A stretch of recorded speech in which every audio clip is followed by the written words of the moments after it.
Like, what the fuck?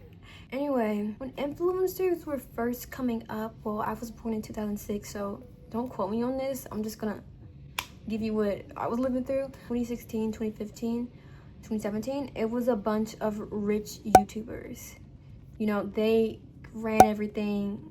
Lambos, girls, like, that was what you were supposed to aspire to. I would like call them like what inspirational white niggas people were into, and that's what the audience wanted. Then we reached a point when Emma Chamberlain came around. She took over. Normal high school girl trending. People love them because I'm a normal high school girl. I watch Yes, I Love. We love. But then I don't know what the hell happened. It kind of took a switch. When these people start to get money, well, specifically Emma, I know for a fact, when she started to get money and leveling up people, her audience started to hate her. Some of them were watching her because I guess she was poor. She never really seemed poor. She just seemed like normal, like middle class. But I guess people saw her as poor because she did a Dollar Tree haul, which I don't know how that associates to how much money you got because everybody be at Dollar Tree. But anyway, because she did a Dollar Tree haul, that's what people assumed she was poor.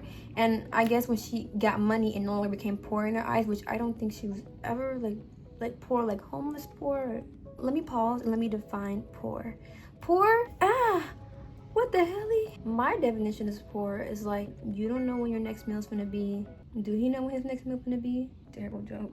Terrible. And there's barely a house over your head. Okay, so when the audience no longer deemed her poor, they did not like her anymore, which I'm assuming they watched her just because they thought she was poor. Because if you watched her for her personality, why do you care that she has gained more income? Like, that is so strange to me. Jump a loop into Ralph Lauren.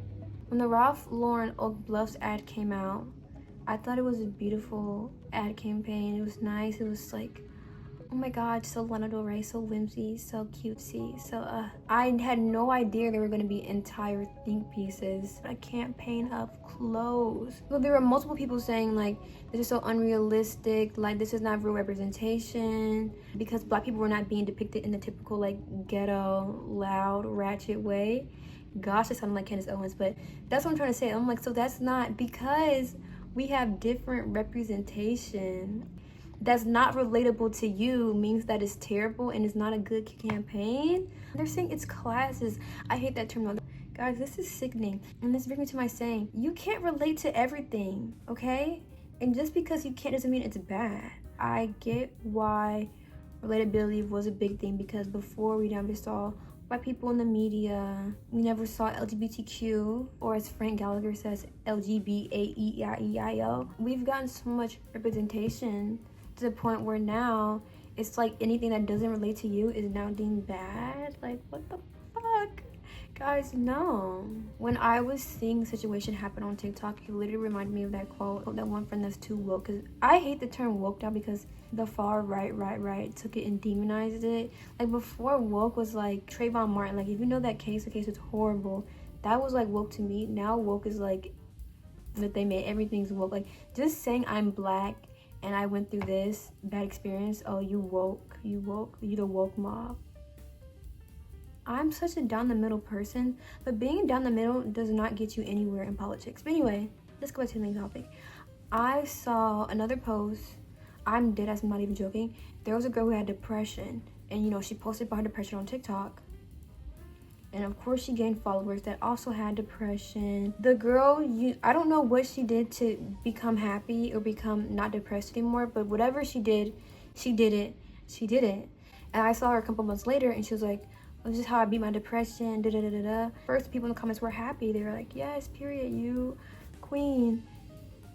A couple posts later, now they're saying her content is no longer enjoyable, like it's not giving, like I can't relate to it anymore. And I was like, in the comments, they were all like, yeah, I agree. Girl, so you stopped supporting her because she got happy? You want her to have depression all her life just for content? Like, that is crazy to me. Because somebody overcame the depression, now you don't like it and you hate them. You don't. And I understand, like, okay, you have depression and maybe because she got happy. If anything, I would feel like, oh my god, wow, she's my favorite creator, she got happy, that would maybe motivate me. But to you, that makes you hate her even more. Like, that's scary to me, guys. And those are like fully adult people. I do have empathy, but you cannot have empathy for shiggity like that. Like, that's crazy. Like, how do you not want somebody to be happy? And that's what I'm saying, you cannot relate to everything, and that is okay. I love Beyonce. I love her. That's my girl. Can I sing like Beyonce? No. Am I going to not tune into her music because I can't sing like her? Like, I can't relate to having that beautiful voice that she has? No. Which is like, but I get it. So like, I can't relate to that. So it's okay. We have to celebrate each other's differences.